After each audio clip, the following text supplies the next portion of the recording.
The idea of unmanned flying equipment has gained acceptance as retailers and logistics companies have explored ways to use the devices for benign purposes, like dropping a pack of diapers on your front steps. But a new report from New Scientist casts a dark light on some of the more nefarious ways drones can be used as autonomous agents of war.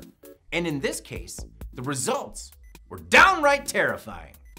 New Scientist says that there is evidence a weaponized drone went on a rogue mission last year where it hunted a human target without being instructed to do so. The publication cites a UN report and says the details suggest a Cargo 2 quadcopter was being used in fully autonomous mode during a conflict in Libya in March of last year when the device pursued a soldier that was trying to retreat.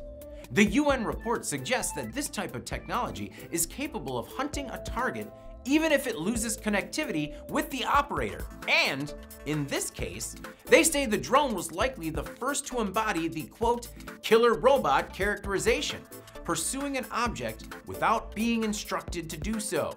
It is unknown at this time if the incident resulted in any casualties, but New Scientist issued a bleak assessment of circumstances regardless, saying the event suggests that international efforts to ban lethal autonomous weapons before they are used may already be too late. Other experts, like Zach Kellenborn, a national security consultant, worry about the precision of the existing technology. In the UN report, he questioned the technology's object recognition system, asking the obvious and probably the most terrifying question: how often does it misidentify targets? How often? I'm David Manti. How often?